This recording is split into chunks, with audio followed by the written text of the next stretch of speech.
ಸ್ನೇಹಿತರೆ, ಮೀಡಿಯಾ ಮಾಸ್ಟರ್ಸ್ಗೆ ಸ್ವಾಗತ ಸುಸ್ವಾಗತ. ಗೆಳೆಯರೆ, ನಿರೀಕ್ಷಿಸಿದ ಹಾಗೆ ಇರಾನ್ ಹೌತಿಗಳ ಮೂಲಕ ಇಸ್ರೇಲ್ ಮೇಲೆ ಭಯಾನಕ ದಾಳಿ ಮಾಡಿಸುವ ಪ್ರಯತ್ನವನ್ನು ಮಾಡಿದೆ. ಅದರ ಭಾಗವಾಗಿ ಸುಮಾರು 2,000 ಕಿಲೋಮೀಟರ್ಗಳ ದೂರದಿಂದ ಹಾರಿ ಬಂದ ಹೈಪರ್ಸಾನಿಕ್ ಮಿಸೈಲ್ ಇಸ್ರೇಲಿಗೆ ಅಪ್ಪಳಿಸಿದೆ. ಅಲ್ಲಿನ ಬೆನ್ ಗುರಿಯನ್ ಇಂಟರ್ನ್ಯಾಷನಲ್ ಏರ್ಪೋರ್ಟ್ ಸಮೀಪ ಆ ಮಿಸೈಲ್ ಬಿದ್ದಿದೆ. ಅದೃಷ್ಟವಶಾತ್ ಅಲ್ಲಿ ಯಾವುದೇ ಪ್ರಾಣಹಾನಿ ಸಂಭವಿಸಿಲ್ಲ ಅಂತ ಹೇಳ್ತಾ ಇದ್ದಾರೆ. ಆದರೆ ಈ ಹೈಪರ್ಸಾನಿಕ್ ಮಿಸೈಲ್ ದಾಳಿ ಇಸ್ರೇಲಿಗೆ ಒಂದು ಎಚ್ಚರಿಕೆಯ ಸಂದೇಶವನ್ನು ಕೊಡ್ತಾ ಇದ್ರೆ ಸೌದಿ ಅರೇಬಿಯಾಗೆ ಕೂಡ ಇದು ಆತಂಕಕ್ಕೆ ಕಾರಣವಾಗ್ತಾ ಇದೆ. ಹಾಗಾದ್ರೆ ಯಮನ್ ಹೌತಿಗಳು ಇಸ್ರೇಲ್ ಅನ್ನ ಟಾರ್ಗೆಟ್ ಮಾಡ್ಕೊಳ್ಳೋದಕ್ಕೆ ಸಾಧ್ಯ ಆಗ್ತಾ ಹೇಗೆ? ಈ ದಾಳಿಯ ಪರಿಣಾಮಗಳು ಹೇಗಿರುತ್ತವೆ ಮತ್ತು ಇದರ ಹಿಂದೆ ರಷ್ಯಾದ ಕೈವಾಡ ಇದೆಯಾ? ಬನ್ನಿ ನೋಡೋಣ. ಗೆಳೆಯರೆ, ಭಾನುವಾರ ಬೆಳಗಿನ ಜಾವ ಇಸ್ರೇಲಲ್ಲಿ ಇದ್ದಕ್ಕಿದ್ದ ಹಾಗೆ ಸೈರನ್ಗಳು ಮೊಳಗೋದಕ್ಕೆ ಶುರುವಾದವು. ತಕ್ಷಣ ಜನ ಬಂಕರ್ಗಳಿಗೆ, ಬಾಂಬ್ ಶೆಲ್ಟರ್ಗಳಿಗೆ ಓಡ್ ಹೋಗಿ ಆಶ್ರಯ ಪಡ್ಕೊಂಡ್ರು. ಅದಾದ ಕೆಲ ನಿಮಿಷಗಳಲ್ಲಿ ಟೆಲ್ ಅವಿವ್ ಸಮೀಪ ಭಯಾನಕ ಶಬ್ದ ಹಾಗೂ ಬೆಂಕಿ ಕಾಣಿಸ್ಕೊಳ್ತು. ಅಲ್ಲಿನ ಬೆನ್ ಗುರಿಯನ್ ಇಂಟರ್ನ್ಯಾಷನಲ್ ಏರ್ಪೋರ್ಟ್ ಸಮೀಪ ಒಂದು ಹೈಪರ್ಸಾನಿಕ್ ಮಿಸೈಲ್ ನಿರ್ಜನ ಪ್ರದೇಶದಲ್ಲಿ ಬಿದ್ದಿತ್ತು. ಅದನ್ನು ಏರ್ ಡಿಫೆನ್ಸ್ ಸಿಸ್ಟಮ್ಗಳು ಇಂಟರ್ಸೆಪ್ಟ್ ಮಾಡಿದ ಕಾರಣದಿಂದ ಈ ಹೈಪರ್ಸಾನಿಕ್ ಮಿಸೈಲ್ ಆಕಾಶದಲ್ಲೇ ಸ್ಫೋಟಗೊಂಡು ಅದರ ಪಳೆಯುಳಿಕೆಗಳು ನೆಲಕ್ಕೆ ಬಿದ್ದಿವೆ ಅಂತ ಇಸ್ರೇಲ್ ಹೇಳ್ಕೊಂಡಿದೆ. ಹಾಗೆ ನಮ್ಮ ಹೈಪರ್ಸಾನಿಕ್ ಮಿಸೈಲ್ ಅನ್ನು ತಡೆಯೋದಕ್ಕೆ ಇಸ್ರೇಲ್ಗೆ ಸಾಧ್ಯ ಆಗಿಲ್ಲ. ಅವರು 20 ಮಿಸೈಲ್ಗಳನ್ನು ಹಾರಿಸಿದ್ರು ಕೂಡ ಅದನ್ನು ನಿಯಂತ್ರಿಸೋದಕ್ಕೆ, ಇಂಟರ್ಸೆಪ್ಟ್ ಮಾಡೋದಕ್ಕೆ ಆಗಲಿಲ್ಲ ಅಂತ ಯಮನ್ನ ಹೌತಿಗಳು ಹೇಳ್ಕೊಂಡಿದ್ದಾರೆ. ಇಲ್ಲಿ ಇಸ್ರೇಲಿನ ಡಿಫೆನ್ಸ್ ಒಂದೇ ಅಲ್ಲ, ಅಮೆರಿಕ ಹಾಗೂ ಯುಕೆಗೆ ಸೇರಿದ ಯುದ್ಧ ನೌಕೆಗಳಲ್ಲಿನ ಏರ್ ಡಿಫೆನ್ಸ್ಗಳಿಂದ ಕೂಡ ಇದನ್ನು ಇಂಟರ್ಸೆಪ್ಟ್ ಮಾಡೋದಕ್ಕೆ ಸಾಧ್ಯ ಆಗಿಲ್ಲ. ಹೀಗಾಗಿನೇ ಅದು ಇಸ್ರೇಲ್ ವರೆಗೆ ಬಂದು ಮುಟ್ಟಿದೆ ಅನ್ನೋದು ಸುಳ್ಳಂತೂ ಅಲ್ಲ. ಗೆಳೆಯರೆ, ಈ ಹೈಪರ್ಸಾನಿಕ್ ಮಿಸೈಲ್ ಇದೆಯಲ್ಲ, ಇದು ಮ್ಯಾಕ್ 5 ವೇಗದಲ್ಲಿ ಚಲಿಸುತ್ತೆ. ಇನ್ನು ಇದನ್ನು ಲಾಂಚ್ ಮಾಡಿರೋದು ಯಮನ್ನಿಂದ. ನೀವಿಲ್ಲಿ ಮ್ಯಾಪಲ್ಲಿ ನೋಡ್ತಾ ಇದ್ದೀರಲ್ಲ, ಇದು ಯಮನ್ ಬಗ್ಗೆ ನಿಮಗೆ ತುಂಬ ಚೆನ್ನಾಗಿ ಗೊತ್ತಿದೆ. ಅಲ್ಲಿದ್ದ ಸರ್ಕಾರವನ್ನು ಕೆಡವಿ ಹೌತಿಗಳು ಆ ದೇಶದ ಬಹುಪಾಲನ್ನು ತಮ್ಮ ಹಿಡಿತಕ್ಕೆ ತಗೊಂಡಿದ್ದಾರೆ. ಅವರು ಶಿಯಾ ಮುಸಲ್ಮಾನರು. ಈ ಹಿಂದೆ ಯಮನ್ ಸುನ್ನಿ ಆಡಳಿತಕ್ಕೆ ಒಳಪಟ್ಟಿತ್ತು. ಸೌದಿ ಅರೇಬಿಯಾ ಯಮನ್ನಲ್ಲಿನ ಸರ್ಕಾರದ ಬೆನ್ನಿಗೆ ನಿಂತಿತ್ತು. ಆ ಸರ್ಕಾರದ ವಿರುದ್ಧ ಬಂಡೆದ್ದಿದ್ದ ಶಿಯಾಗಳ ಬೆನ್ನಿಗೆ ಇರಾನ್ ನಿಂತುಕೊಳ್ತು. ಈಗಲೂ ಕೂಡ ಅಲ್ಲಿಗೆ ಆಯುಧಗಳನ್ನು ಹಾಗೂ ಇನ್ನಿತರ ಅಗತ್ಯ ನೆರವನ್ನು ಇರಾನ್ ಕೊಡುತ್ತೆ. ಹೌತಿ ಬಂಡುಕೋರರು ಯಮನ್ನ ರಾಜಧಾನಿ ಸನಾ ನಗರವನ್ನು ತಮ್ಮ ಹಿಡಿತದಲ್ಲಿಟ್ಟುಕೊಂಡಿದ್ದಾರೆ. ಅಲ್ಲಿನ ಅಧಿಕೃತ ಸರ್ಕಾರ ಆಡನ್ ಮೂಲಕ ನಡೀತಾ ಇದೆ. ವಿಶ್ವಸಂಸ್ಥೆಯ ಮಾನ್ಯತೆ ಇರೋದು ಈ ಆಡನ್ನಲ್ಲಿರುವ ಸರ್ಕಾರಕ್ಕೆ. ಇನ್ನು ಯಮನ್ ಅಂದ್ರೆ ಈ ಭಾಗ ಇದೆಯಲ್ಲ, ಇದು ನಿತ್ಯ ಸಂಘರ್ಷದ ಭೂಮಿಯಾಗಿ ಬದಲಾಗಿದೆ. ಅಲ್ಲಿನ ಬಹುತೇಕ ಜನ ಯುರೋಪಿಯನ್ ದೇಶಗಳಿಗೆ ವಲಸೆ ಹೋಗಿದ್ದಾರೆ. ಇನ್ನುಳಿದವರು ವಿಶ್ವಸಂಸ್ಥೆಯ ಆಹಾರ ಕಾರ್ಯಕ್ರಮವನ್ನು ನಂಬಿಕೊಂಡು ಬದುಕ್ತಾ ಇದ್ದಾರೆ. ಯಮನ್ ಬಗ್ಗೆ ಮತ್ತು ಹೌತಿಗಳ ಬಗ್ಗೆ ಈ ಹಿಂದಿನ ವಿಡಿಯೋದಲ್ಲಿ ವಿಸ್ತಾರವಾಗಿ ಹೇಳಿದ್ದೆ. ಆ ವಿಡಿಯೋ ಲಿಂಕ್ ಅನ್ನ ನಿಮಗಿಲ್ಲಿ ಡಿಸ್ಕ್ರಿಪ್ಷನ್ ಬಾಕ್ಸ್ ಅಲ್ಲಿ ಕೊಡ್ತಾ ಇದ್ದೀನಿ, ನೀವು ಅದನ್ನು ಕೂಡ ನೋಡಬಹುದು.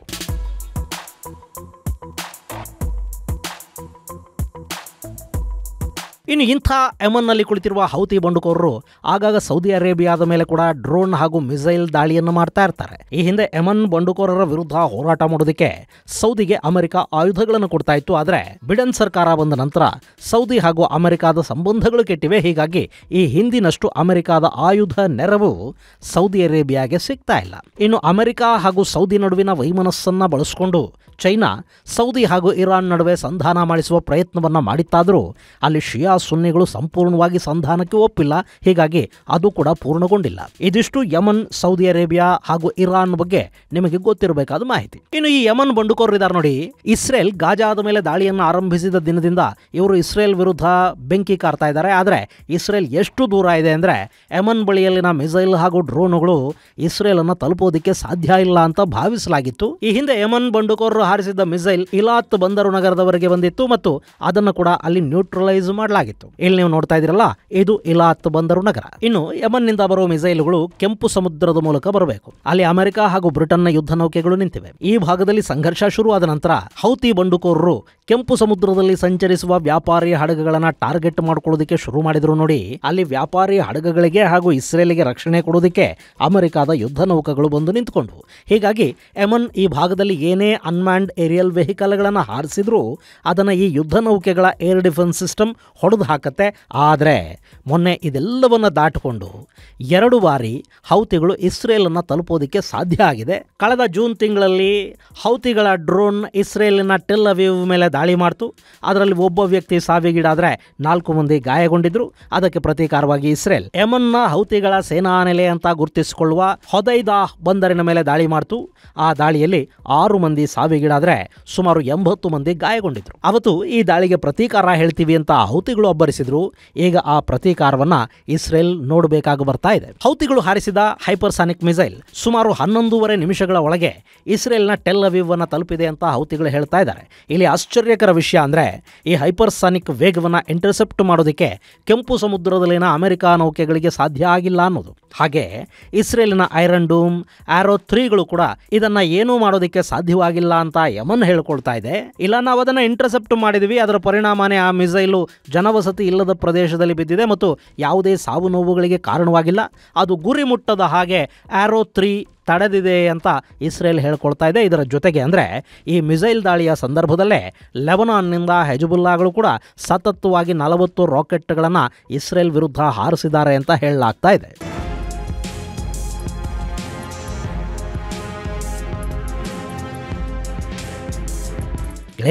ಹೌತಿ ಬಂಡುಕೋರರ ಬಳಿ ತೀರಾ ಹೈಪರ್ಸಾನಿಕ್ ಮಿಸೈಲ್ ಬರೋದಕ್ಕೆ ಹೇಗೆ ಸಾಧ್ಯ ಆಯಿತು? ಇವತ್ತು ಪಾಕಿಸ್ತಾನದಂಥ ನ್ಯೂಕ್ಲಿಯರ್ ಶಕ್ತ ದೇಶ ಕೂಡ ಒಂದು ಬಲಿಷ್ಠ ಮಿಸೈಲ್ ಮಾಡ್ಕೊಳ್ಳೋದಕ್ಕೆ ಸಾಧ್ಯವಾಗದೆ ಚೈನಾದ ತಂತ್ರಜ್ಞಾನದ ಕಡೆಗೆ ಮುಖ ಮಾಡಿ ಕೂತಿದೆ. ಹೀಗಿರುವಾಗ ಹೌತಿ ಉಗ್ರರಿಗೆ ಅದಿನ್ಯಾವ ಮದರಸಾದಲ್ಲಿ ಹೈಪರ್ಸಾನಿಕ್ ಮಿಸೈಲ್ ಮಾಡೋದನ್ನು ಹೇಳಿಕೊಟ್ರು? ಇಲ್ಲಿ ಈ ಮಿಸೈಲ್ ರಷ್ಯಾದ ಮೂಲಕ ಹೌತಿಗಳಿಗೆ ಸಿಕ್ಕಿದೆ ಅನ್ನೋ ಅನುಮಾನಗಳು ಕೂಡ ಇವೆ. ಈ ಹಿಂದೆ ಅಂದರೆ ಮಾರ್ಚ್ ತಿಂಗಳಲ್ಲೇ ಹೌತಿಗಳ ಬಳಿ ಹೈಪರ್ಸಾನಿಕ್ ಮಿಸೈಲ್ ಇರೋ ಬಗ್ಗೆ ಒಂದಷ್ಟು ವರದಿಗಳು ಬಂದಿದ್ವು. ರಷ್ಯಾ ಈ ಮಿಸೈಲ್ಗಳನ್ನು ಹೌತಿ ಉಗ್ರರಿಗೆ ಕೊಟ್ಟಿದೆ ಅಂತ ಕೂಡ ಹೇಳಲಾಗಿತ್ತು. ಇಲ್ಲಿ ರಷ್ಯಾ ವಿರುದ್ಧ ಪಶ್ಚಿಮದ ದೇಶಗಳು ಯುಕ್ರೇನ್ಗೆ ಬೆಂಬಲವಾಗಿ ನಿಂತುಕೊಂಡಿರುವ ಕಾರಣದಿಂದ ಮತ್ತು ಯುಕ್ರೇನ್ಗೆ ಆಯುಧಗಳನ್ನು ಸರಬರಾಜು ಮಾಡ್ತಾ ಇರುವ ಕಾರಣದಿಂದ ರಷ್ಯಾ ಇರಾನ್ ಹಾಗೂ ಅದರ ಪ್ರಾಕ್ಸಿಗಳ ಬೆಂಬಲವಾಗಿ ನಿಂತುಕೊಂಡಿದೆ. ಅವರಿಗೆ ಬೇಕಾದ ಆಯುಧಗಳನ್ನು ಸರಬರಾಜು ಮಾಡ್ತಾ ಇದೆ. ಈ ಹಿಂದೆ ಇರಾನ್ ಬೆಂಬಲಿತ ಪ್ರಾಕ್ಸಿ ಪಡೆಗಳು ರಷ್ಯಾಗೆ ಭೇಟಿ ಕೊಟ್ಟಿದ್ದು. ಅಲ್ಲೊಂದಷ್ಟು ಮಾತುಕತೆಗಳು ನಡೆದ ನಂತರ ರಷ್ಯಾ ಆಯುಧಗಳನ್ನು ಈ ಬಂಡುಕೋರರಿಗೆ ಕೊಡೋದಕ್ಕೆ ಶುರು ಮಾಡ್ತಾ ಇದೆ ಅನ್ನೋ ವರದಿಗಳು ಬಂದವು. ಆದರೆ ಈ ಬಗ್ಗೆ ಅಧಿಕೃತವಾಗಿ ರಷ್ಯಾ ಏನನ್ನೂ ಹೇಳಲಿಲ್ಲ. ಇನ್ನು ಇಲ್ಲಿ ಆತಂಕದ ವಿಷಯ ಅಂದರೆ ಇಂಥ ಹೈಪರ್ಸಾನಿಕ್ ಮಿಸೈಲ್ಗಳು ಎಷ್ಟು ಹೌತಿಗಳ ಬಳಿ ಇವೆ ಅನ್ನೋದು ಗೊತ್ತಿಲ್ಲದೆ ಇರೋದು. ಈಗೇನೋ ಒಂದು ಹೈಪರ್ಸಾನಿಕ್ ಮಿಸೈಲನ್ನು ಆರೋ 3 ಹೊಡೆದು ಕೆಡವಿರಬಹುದು ಅಥವಾ ಅದು ಸರಿಯಾದ ಗುರಿಯನ್ನು ತಲುಪೋದರಲ್ಲಿ ವಿಫಲ ಕೂಡ ಆಗಿರಬಹುದು. ಆದರೆ ಇಂಥ ಇನ್ನೂ 10 ಮಿಸೈಲುಗಳನ್ನು ನಿರಂತರವಾಗಿ ಹೌತಿಗಳು ಇಸ್ರೇಲ್ ವಿರುದ್ಧ ಬಳಕೆ ಮಾಡೋದಕ್ಕೆ ಶುರು ಮಾಡಿದರೆ ಇಸ್ರೇಲ್ ನಿಜಕ್ಕೂ ಸಂಕಷ್ಟಕ್ಕೆ ಸಿಲುಕಿಕೊಳ್ಳಬೇಕಾಗುತ್ತೆ. ಒಂದು ಕಡೆ ಇಸ್ರೇಲ್ ಗಾಜಾ ಮೇಲೆ ಹೆಚ್ಚು ಕಾನ್ಸಂಟ್ರೇಟ್ ಮಾಡ್ತಾ ಇದೆ, ಮತ್ತೊಂದು ಕಡೆ ಹೆಜ್ಬುಲ್ಲಾಗಳು ದಾಳಿ ಮಾಡ್ತಾ ಇದ್ದಾರೆ. ಅವರ ಜೊತೆಗೆ ಯೆಮನ್ನಿಂದ ಸಾಲು ಹೈಪರ್ಸಾನಿಕ್ ದಾಳಿಗಳು ಶುರುವಾದರೆ ಇಸ್ರೇಲ್ 3 ಫ್ರಂಟ್ ವಾರ್ ಅನ್ನ ಮಾಡಬೇಕಾಗಿ ಬರುತ್ತೆ. ಇದು ಅತ್ಯಂತ ಕಷ್ಟದ ಕೆಲಸ.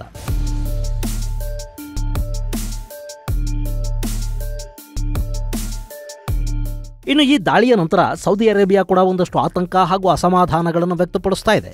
ಸೌದಿ ಅರೇಬಿಯಾದ ಮಾಜಿ ಇಂಟೆಲಿಜೆನ್ಸ್ ಮುಖ್ಯಸ್ಥ ತುರ್ಕಿ ಅಲ್ ಫೈಸಲ್ ಯೆಮನ್ ಹೌತಿಗಳ ವಿರುದ್ಧ ಅಮೆರಿಕ ಸೌದಿ ಅರೇಬಿಯಾಗೆ ಇನ್ನಷ್ಟು ಆಯುಧಗಳ ಬಲವನ್ನು ತುಂಬಬೇಕು ಅಂತ ಹೇಳಿದ್ದಾರೆ. ಹಾಗೆ ಅಮೆರಿಕ ಹಾಗೂ ಬ್ರಿಟನ್ ಪಡೆಗಳು ಹೌತಿಗಳ ವಿರುದ್ಧ ನಿರ್ದಿಷ್ಟ ಕಾರ್ಯಾಚರಣೆಯನ್ನು ನಡೆಸೋದಕ್ಕೆ ಮುಂದಾಗಬೇಕು ಅಂತ ಕೂಡ ಈ ಅಲ್ ಫೈಸಲ್ ಹೇಳಿದ್ದಾರೆ. ಇಲ್ಲಿ ಬಂಡುಕೋರರ ಶಕ್ತಿ ಹೆಚ್ಚಾದರೆ ಅದು ಇಡೀ ಮಧ್ಯಪ್ರಾಚ್ಯದ ಆತಂಕಕ್ಕೆ ಕಾರಣವಾಗುತ್ತೆ ಅನ್ನೋದು ಅಲ್ ಫೈಸಲ್ ಅಭಿಪ್ರಾಯ. ಇಲ್ಲಿ ಇಷ್ಟು ದಿನ ಸೌದಿ ಅರೇಬಿಯಾ ಇಸ್ರೇಲ್ ವಿರುದ್ಧದ ಮನಸ್ಥಿತಿಯನ್ನು ಹೊಂದಿತ್ತು. ಆದರೆ ಯೆಮನ್ ಬಂಡುಕೋರರ ಶಕ್ತಿ ಹೆಚ್ಚಾದರೆ ಅದು ತನಗೂ ಕೂಡ ಮುಳುವಾಗುತ್ತೆ ಅನ್ನೋದನ್ನು ಸೌದಿ ಅರ್ಥ ಮಾಡಿಕೊಂಡಿದೆ. ಹೀಗಾಗಿ ಅವರು ಯೆಮನ್ ಬೆಂಬಲಿತ ಹೌತಿಗಳ ವಿರುದ್ಧ ಕಠಿಣ ಕ್ರಮಕ್ಕೆ ಮುಂದಾಗಬೇಕು ಅಂತ ಅಮೆರಿಕಾಗೆ ಒತ್ತಾಯವನ್ನು ಮಾಡ್ತಾ ಇದ್ದಾರೆ. ಇನ್ನು ಇಸ್ರೇಲ್ನ ಪ್ರಧಾನಿ ನೆತನ್ಯಾಹು ಈ ದಾಳಿಯ ಬೆನ್ನಲ್ಲೇ ಒಂದು ಕ್ಯಾಬಿನೆಟ್ ಮೀಟಿಂಗ್ ಅನ್ನು ಮಾಡಿದ್ದಾರೆ. ಈ ದಾಳಿಗೆ ತೀವ್ರವಾದ ಪ್ರತ್ಯುತ್ತರವನ್ನು ಕೊಡ್ತೀವಿ, ಭಾರಿ ಬೆಲೆಯಿಂದ ಹೌತಿಗಳು ತೆರಬೇಕಾಗುತ್ತೆ ಅನ್ನೋ ಮಾತುಗಳನ್ನು ನೆತನ್ಯಾಹು ಹೇಳಿದ್ದಾರೆ. ಆದರೆ ಈ ಮಿಸೈಲ್ ದಾಳಿ ಇಸ್ರೇಲ್ ತನ್ನ ಯುದ್ಧ ತಂತ್ರವನ್ನು ಬದಲಿಸಿಕೊಳ್ಳಬೇಕಾಗಿರುವ ಅಗತ್ಯವನ್ನು ಸೂಚಿಸ್ತಾ ಇದೆ.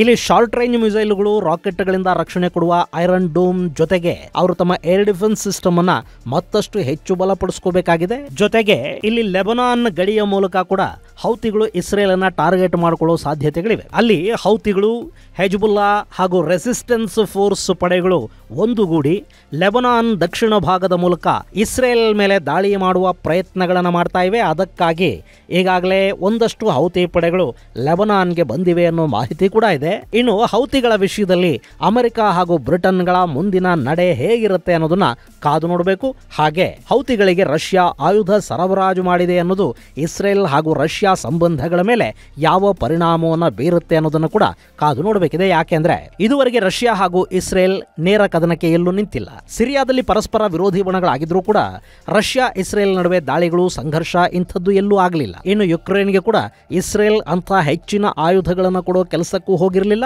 ಹೀಗಿರುವಾಗ ಇಸ್ರೇಲ್ ವಿರುದ್ಧ ರಷ್ಯಾ ಆಯುಧಗಳನ್ನು ಕೊಟ್ಟಿದೆ ಅನ್ನೋದಾದ್ರೆ ಈ ವಿಷಯದಲ್ಲಿ ಇಸ್ರೇಲ್ ಮುಂದೆ ಕೂಡ ಸುಮ್ಮನಿರುತ್ತಾ ಗೊತ್ತಿಲ್ಲ.